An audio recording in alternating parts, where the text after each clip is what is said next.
प्रिय विद्यार्थियों, मैं मधु दरगढ़ आज आपको classification and tabulation of data part 2 के बारे में जानकारी दूंगी, जिसे हिंदी में कहते हैं समंकों का वर्गीकरण और सारणीयन भाग 2। पिछली कक्षा में मैंने आपको भौगोलिक वर्गीकरण या ज्योग्राफिकल क्लासिफिकेशन के बारे में बताया था, और दूसरा बताया था आप लोगों को क्रोनोलॉजिकल क्लासिफिकेशन या समयानुसार वर्गीकरण। इसके बाद तीसरा आज हम लेंगे क्वालिटेटिव क्वालिफिकेशन या गुणात्मक वर्गीकरण। तो क्लासिफिकेशन अकॉर्डिंग टू एट्रीब्यूट्स भी इसे हम कह सकते हैं। तो जब तथ्यों को वर्णनात्मक विशेषताओं या गुणों के आधार पर विभिन्न वर्गों में बांटा जाता है तो वह विभाजन गुणात्मक वर्गीकरण कहलाता है। जैसे कि हम तथ्यों को वर्णनात्मक विशेषताओं या गुणों के आधार पर हम बांटते हैं तो यह विभाजन गुणात्मक वर्गीकरण कहलाता है।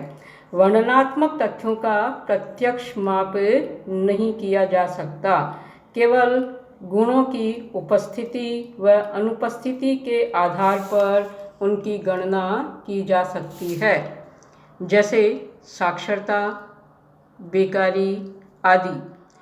तो हम केवल ये बता सकते हैं कि वह व्यक्ति साक्षर है या नहीं है, वह व्यक्ति बेरोजगार है या नहीं है।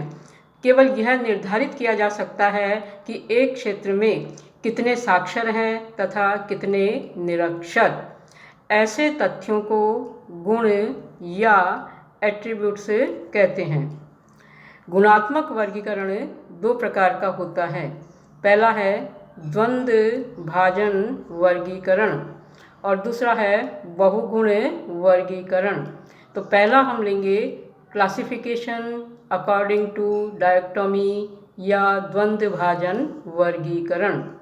तो जब एक गुण की उपस्थिति या अनुपस्थिति के आधार पर तथ्यों को दो वर्गों में विभाजित किया जाता है तो ऐसे विभाजन को द्वंद्व भाजन या साधारण वर्गीकरण कहते हैं। तो गुण की उपस्थिति या अनुपस्थिति के आधार पर हम तथ्यों को दो भागों में बांटते हैं और इसे हम द्वंद्व भाजन या साधारण वर्गीकरण कहते हैं।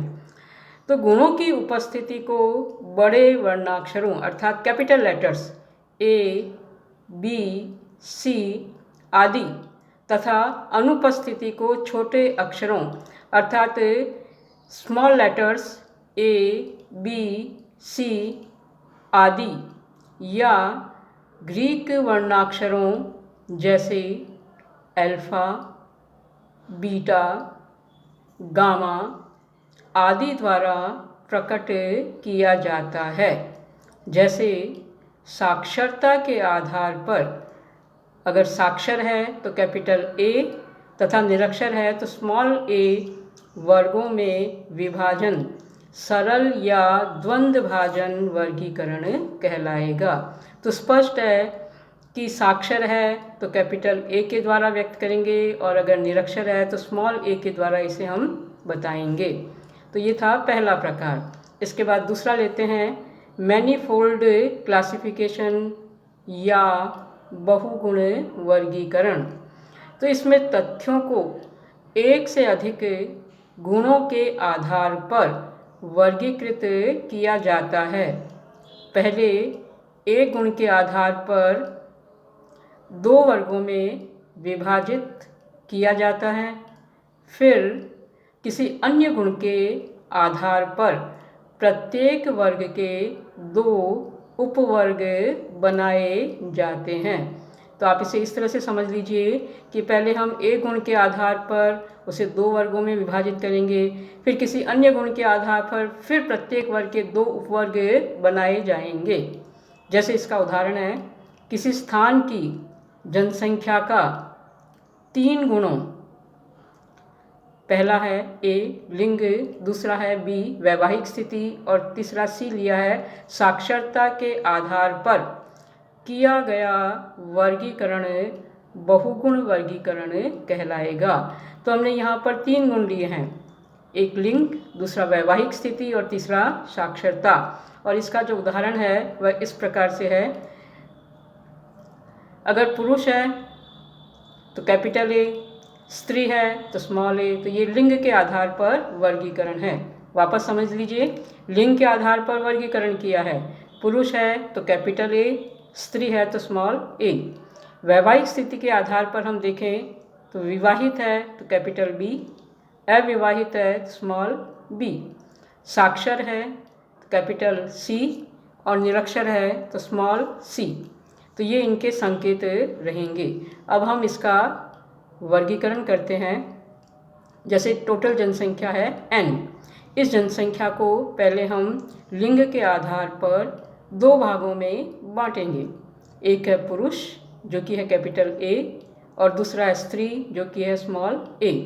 अब पुरुष को हम फिर वैवाहिक स्थिति के आधार पर दो भागों में बांटेंगे। एक है विवाहित और दूसरा अविवाहित।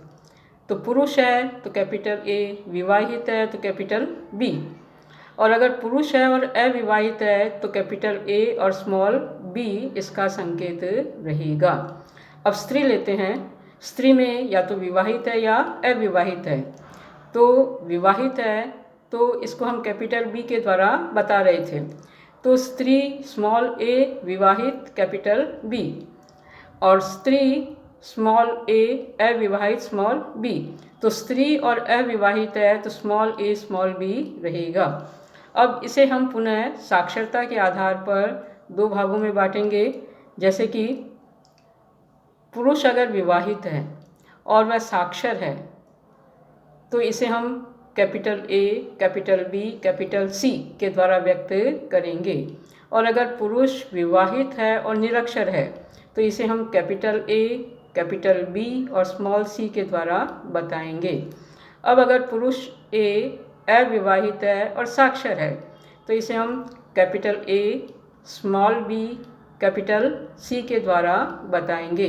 और अगर पुरुष है अविवाहित है, निरक्षर है तो इसे हम capital A, small B, small C के द्वारा बताएंगे। इसी तरह से अगर हम स्त्री लेते हैं तो स्त्री विवाहित है और साक्षर है तो ये हो जाएगा स्मॉल ए, कैपिटल बी और कैपिटल सी। और अगर स्त्री है, विवाहित है, निरक्षर है तो ये हो जाएगा स्मॉल ए, कैपिटल बी, स्मॉल सी। अगर स्त्री है, अविवाहित है, साक्षर है तो ये हो जाएगा स्मॉल ए, स्मॉल बी और कैपिटल सी। और अगर स्त्री है, अविवाहित है, निरक्षर है तो ये हो जाएगा स्मॉल ए, स्मॉल बी, स्मॉल सी। तो इस तरह से गुण की उपस्थिति कैपिटल ए और गुण की अनुपस्थिति स्मॉल ए के द्वारा हम बता करके इस तरह से इसका विभाजन कर सकते हैं। एक गुण के आधार पर तथ्यों को दो से अधिक वर्गों में बांटने से भी बहुगुण वर्गीकरण किया जा सकता है। जैसे इसका उदाहरण देखिए आप। भाषा के आधार पर हिंदी भाषी A1, उर्दू भाषी A2, गुजराती भाषी A3, पंजाबी भाषी A4, तमिल भाषी A5, बांग्ला भाषी A6। तो इस तरह से इसे विभिन्न वर्गों में बांटा गया है। तो गुणानुसार वर्गीकरण सरल होता है, परंतु इसमें दो बातों का विशेष ध्यान रखना पड़ता है। पहला है, गुणों की स्पष्ट परिभाषा होनी चाहिए जिससे उनकी उपस्थिति या अनुपस्थिति का आधार भ्रम रहित हो। अर्थात गुण स्पष्ट रूप से परिभाषित होने चाहिए ताकि साफ तौर पे पता चले कि वह गुण उसमें उपस्थित है या नहीं है। और दूसरा यह है कि गुणों में होने वाले परिवर्तन पर्याप्त रूप से ज्ञात होने चाहिए। जैसे निरक्षर से साक्षर, जैसे कोई व्यक्ति निरक्षर है और वह साक्षर हो जाता है तो गुणों में होने वाले परिवर्तन पर्याप्त रूप से ज्ञात होने चाहिए। तो ये दो बातें हमें ध्यान रखनी होती हैं। इसके बाद चौथा हम लेंगे क्वांटिटेटिव क्लासिफिकेशन या संख्यात्मक वर्गीकरण। यदि विशेषताएं इस प्रकार की हैं जिन्हें संख्या में व्यक्त किया जा सकता है तो इन्हें वर्गीकृत करने के लिए संख्यात्मक वर्गीकरण किया जाता है, जैसे आयु, ऊंचाई, वजन, बिक्री, लाभ आदि। जैसे इसका उदाहरण देखिए आप, अंक हैं एक तरफ, दूसरी तरफ है विद्यार्थियों की संख्या। तो अंक है 0 से 10, 10 से 20, 20 से 30, 30 से 40 और 40 से 50।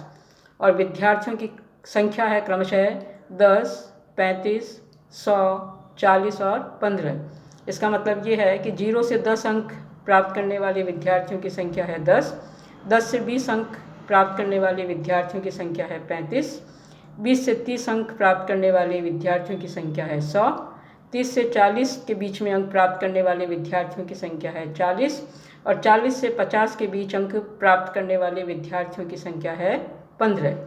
तो यह है संख्यात्मक वर्गीकरण, जिसे हम कहते हैं क्वांटिटेटिव क्लासिफिकेशन। तो इस तरह से यदि विशेषताएं ऐसी हैं जिन्हें हम संख्या में व्यक्त कर सकते हैं तो इन्हें वर्गीकृत करने के लिए हम संख्यात्मक वर्गीकरण करते हैं।